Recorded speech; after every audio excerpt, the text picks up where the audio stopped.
Good morning.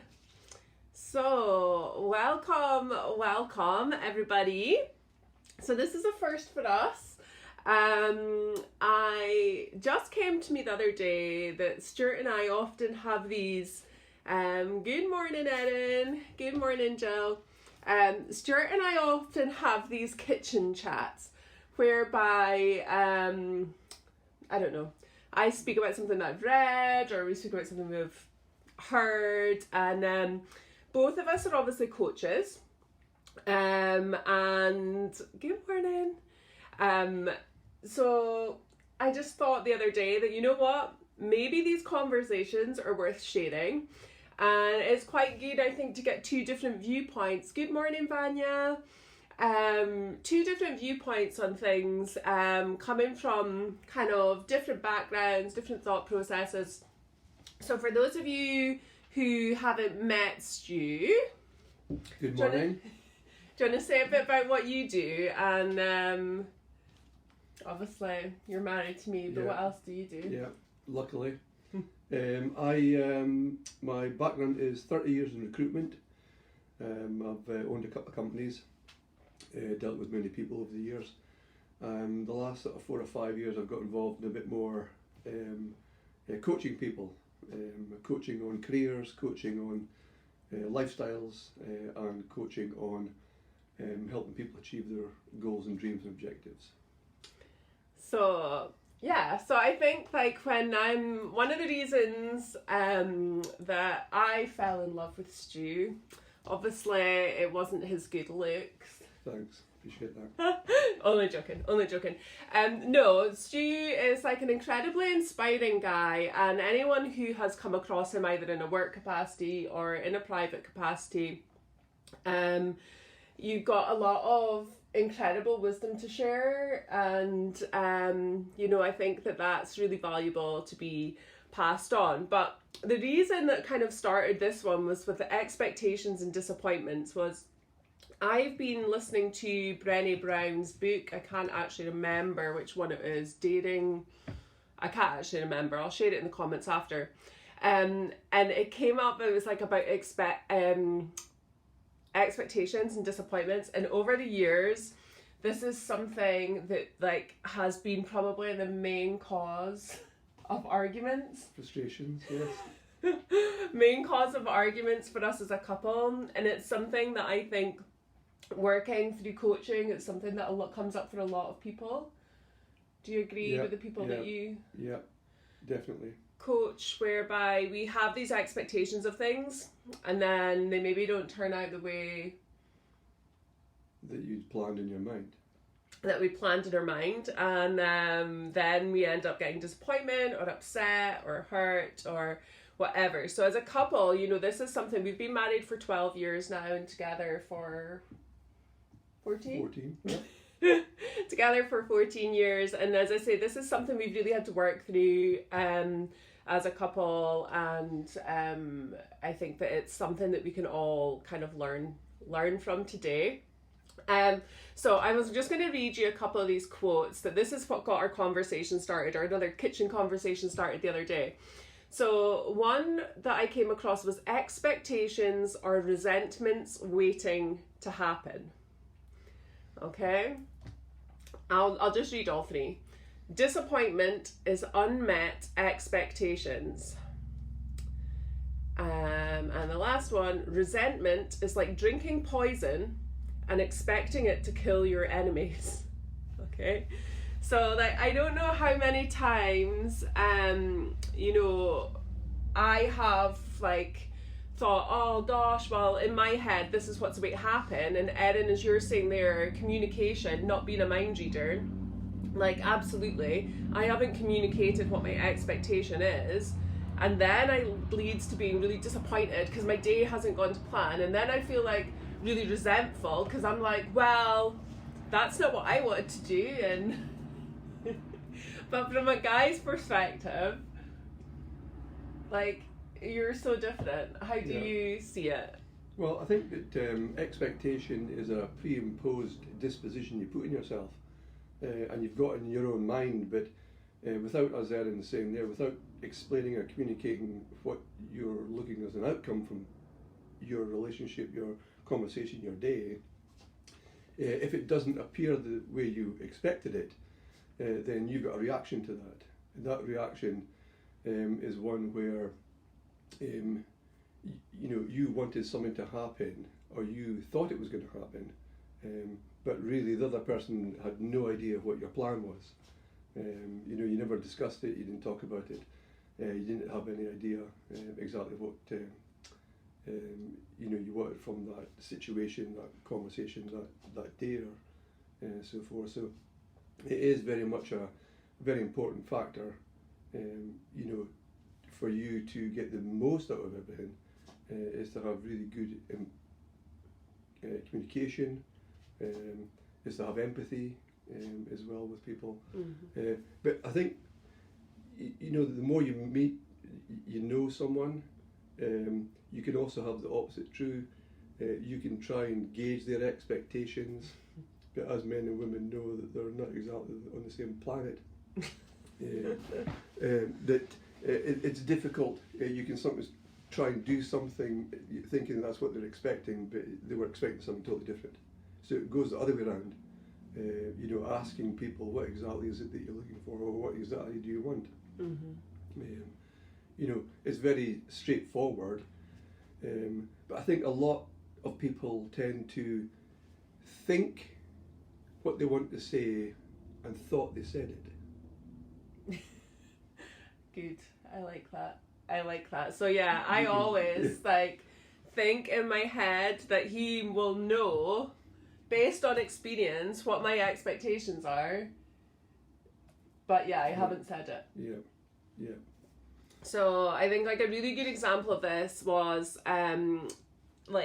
weekends. So typically Stuart will go golfing, and then in the mornings that's my time to go and get stuff done and whiz around the house with housework and catch up on all the week stuff. But at this weekend I was supposed to be working in the morning, so Stuart wasn't golfing. So my expectation was that he would help me. So he would get up and help with the housework and do all these things. But no, his expectation was, yay, I'm not up early for golf, I'm going to lie in bed. And I found myself getting so frustrated and so resentful of him being able to lie in bed whilst I did this. And this is one that's come up for us so many times. But as I did it, I reminded myself, actually this week was going to be about me embracing flow, embracing joy. If Stuart wasn't there, this is actually things that I enjoy doing. I love my Saturday mornings and doing that. But just because he was there, I had a different expectation. So I was kind of laughing to myself about it, and then chatted to you about it. Mm-hmm. Yeah. And I think you were just why do you do this to yourself? Yeah, totally. I think we are our own worst enemy, as we all know anyway. What we think we will do, what we think we will behave, and it's such a powerful emotion, and it's such a powerful impact on you. Expectation. I think that when unless you discuss what you're going to do, don't expect anything really from that other person. Yeah, I think that's something that you're really good at. I am very good at that, yes. I don't expect anything from you. You don't expect, but I think that's maybe the difference. And I know, obviously, I specialise. You work quite a lot with business owners and people that are extremely driven and goal-orientated. And I work with people who are maybe lacking in confidence more, and those who suffer from anxiety. And as anxiety sufferers, we kind of question all these things, and if I'm nice to that person, then they'll be nice to me. But where you are just well, I have zero expectation. This is what I'm trying to achieve, and don't seem so worried about that. Elaine's saying spot on, Stu. I do often think I've said things when I haven't. Yeah. So we So I think one thing that we're really good at now is on a Sunday we'll sit down and we'll review our week ahead. and just plan our week out together and look for opportunities where we can need support from each other, or it's even the simple thing that, because we both work from home now, and have done for quite a while, the expectation that you're going to get the sunroom to work in for the day and find I'm there. Yeah. Small. I mean, really small things can actually just cascade into huge nonsense, really, at the end of the day. And that's where you'll sometimes see men kind of react in a sort of like non-verbal shrugging sort of kind of way, when you haven't had an expectation satisfied, because we never knew anything about it. And you've gone and reacted in a manner where we're thinking, what have I done? What's happened? What's going on? I thought we were happy. I thought we were getting on great. Stuff like that. So I think the thing is communication, and I think sometimes it can feel quite scary to bring up like expectations or discuss what your hopes are or even your dreams are, because you're worried about upsetting the other person. And this doesn't just go for couples, I think this is really important in friendships. It's important in any kind of relationship. Work. Yeah. Especially as well, yeah. Your expectation needs to be communicated clearly. Mm-hmm. And working out what your own expectation is. Often I think situations like Saturday, for example, like that example I gave of just being so annoyed because he was chilling and I was doing stuff, was stopping and reflecting, okay, why is this upsetting me? Because ordinarily I would love this. This is my time to do that. Yeah. So when you are feeling like that, just kind of stopping, reflecting. And then that quote I just read earlier, the resentment is like drinking poison and expecting it to kill your enemies. When we don't communicate what's upsetting us, the other person doesn't even know. Yeah. And I think that there as well is I think that one, is a reference to the fact that you beat yourself up. Mm-hmm. And thinking that's going to affect them. But it doesn't really, because if it's like me, who lies in bed and isn't really that bothered, and somebody's running around you, you might expect to jump out of bed and say, oh, I'm sorry, I'll come and help, I'll come and do this. But then if they don't, you're getting wound up inside, hoping you're going to affect them. Mm-hmm. But that's not necessarily the case. Yeah. Not necessarily the case. So, disappointment is unmet expectations. Mm-hmm. That there's a similarity with goal setting. I think in terms of that is that a lot of people are frightened in part to set goals because they think, well, what's the point? I won't get it or I won't achieve it. It's not necessarily the achievement of the goal that is really where you learn. It's the actual journey to get to the goal. Mm-hmm. Because as we all know, they're not set in stone. They're movable and flexible, like expectations. As long as if they're not hard and fast, if they're not critical, if they're not life impacting, if they're not going to destroy you or anything like that, then there's elements of flexibility. We're all human at the end of the day. We've all got good points, all got bad points. We've all got strengths, weaknesses. We're all trying to do our best in the things we do. And if you're around people who are not like that, then you've got to question whether you should be around them. That was another thing that came up in my book, that the question that everyone is doing their best. That was a statement, that everyone is doing their best. And I was like, but are they? But then that's my expectation. Mm-hmm. Yeah.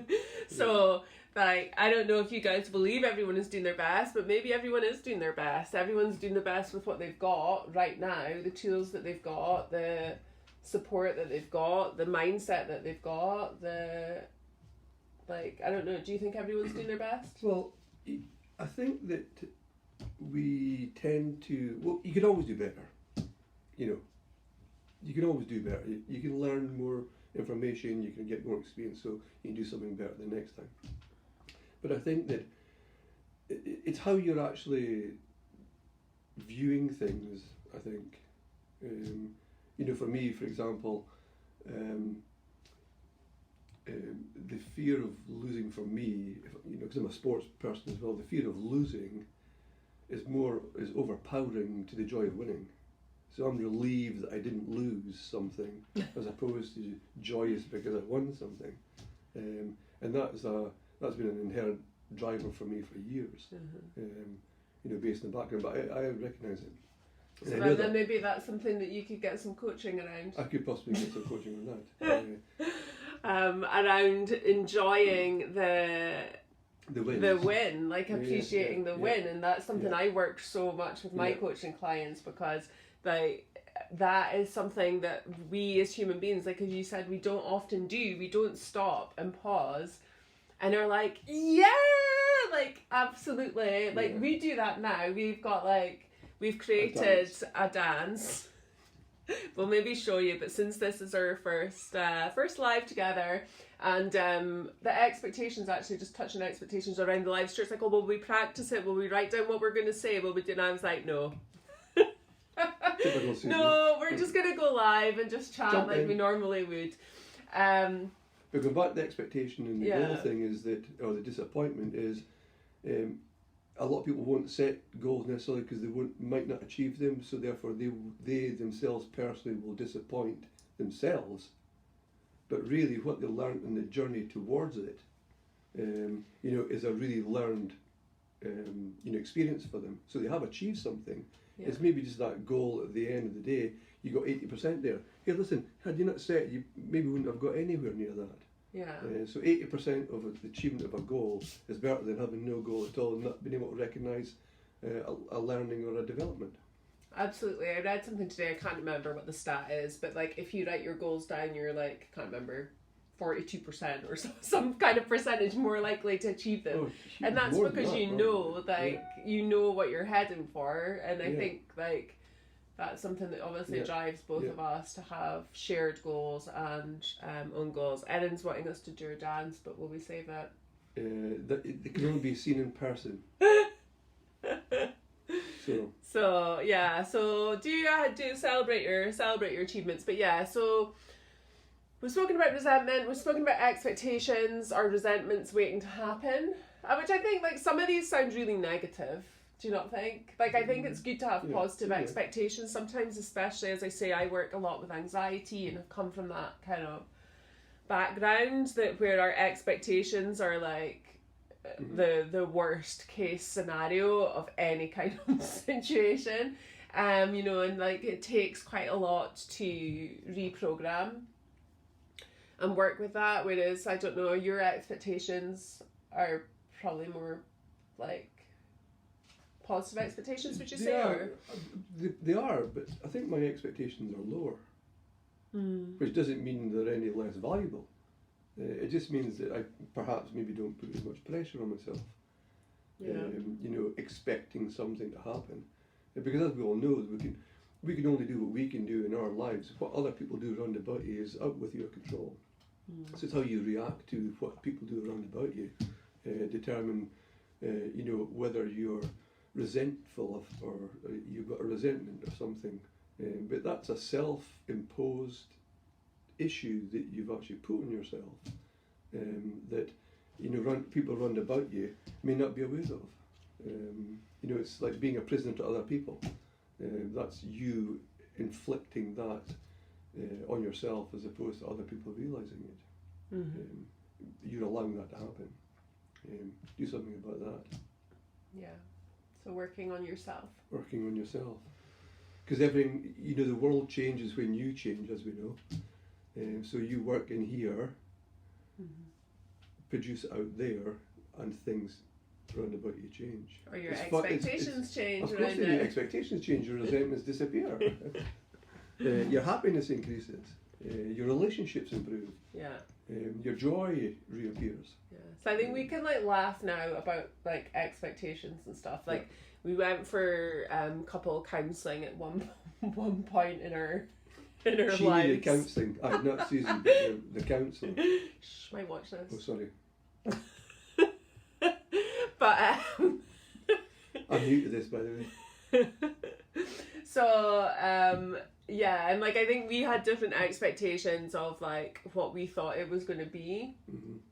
But through like that, it's given us this opportunity to now chat, and our communication is so much better, I think. Not through the counselling, but just through having honest, open conversations. Yeah, and you know, the difference between theory and practice is, you know, when you learn something or experience something, that in part has actually helped Susie and myself in how we deliver our coaching. Is a lot of people over the years I've trained people in recruitment and to interview and interpersonal skills and all that, and it's sometimes you can learn something by showing how not to do it. Yeah. There was a John Cleese magic video about interviewing, and it was all about how not to. And in learning that, you learned actually how to. Yeah. And that we found that from you know, what we experienced as clients to a coach, a counsellor. You know, we've learned from that to be able to deliver it differently to the people we work with and help in life. So that's also an opportunity for people. Yeah. So learning the negatives, using them as learning experiences. Correct. Cool. So that's our first live. We're open to topics of conversation if you guys want to throw them our way. Tuesday is going to be my day off work, or our day off work. We've decided to take a day off together during the week, but we want to share the first part of our day with you guys. So we thought we would come on and try and keep it consistent, 9:30 on a Tuesday. I wondered next week about maybe chatting about what it's like to live with someone who's suffered from anxiety. I don't know. I didn't know anything. Just getting the person who's Yeah. lived with them's take Yeah, on definitely. any advice or That'd be support. great. Yeah. I don't know if you There's a guys lot think of it on that's the a go. good subject to discuss. Stuart can discuss his experience of supporting me through anxiety and depression. And Erin saying, "You guys are great. Lewis likes your mug." It's the biggest one to get the most coffee, and Stuart has many, and I have think like a lady, act like a boss. Margaret saying, "I wish I could sit down with my late husband and discuss the subjects you're discussing now, but it's too late for me, so please do not put off talking to your partner about these important issues." huge. Oh, thank you, Margaret. I know it's like I mean, as I said, we went for couples counselling before, and that like nearly tore us apart rather than put us back together. One of the biggest things that I discovered, because I've been in recruitment for 30 years, as I mentioned about 4 or 5 times, and dealing with people all the time, you know, giving your time to people, you know, helping people with their careers, communicating with them effectively, listening to them, hearing what they're saying, listening to their fears, their expectations of what they want, and so forth. When I went home, I was exhausted in listening to people, and you know, really, I didn't know what to say to anybody. But lo and behold, I've got a beautiful wife and a family at home who haven't seen me all day. I want to talk to you, and that was something that impacted our relationship, because it felt like I was going within myself, was drawing in myself, and not really being there, not showing up for the family. But there was resentment, true resentment in that respect, because they felt, well, I was showing up for people 8 or 9 hours a day, why not showing up for your family? And that was something I learned the hard way. And I realised that, you know, ask yourself the question, if you're, Susie was saying, if you're unsure or you don't want to maybe, or you're embarrassed to ask someone, would you regret not asking it if, as Margaret is saying, sadly, that her husband is no longer here? You know, would you regret not asking it? And if the answer is yes, just go and ask it. You know, because you'd be surprised what the outcome will be. And because you might expect a certain answer from the person, you may well be surprised at the actual answer they give you, which is be totally different. So yeah, so thank you, Margaret, for putting that out there. And I think, as you say, it is really important to have these conversations before it's too late, so that you can deal with them and like have incredible relationships and enjoy that. Maria's saying she can totally relate to what you're saying, Stuart, that so much that it's going internal, and her husband complains because Maria works a lot in group environments and teaches yoga and classes and things. Good. So she feels that as well, that sometimes you just want to go and escape. And the other thing about expectation is living with people, as we all know, or being married to people, it takes work. It's not easy, and it's never too late. Mm-hmm. The more you put something off, we know the more it builds up within us. Mm-hmm. But it's never too late to make that kind of first move. If I'd maybe said to Suze,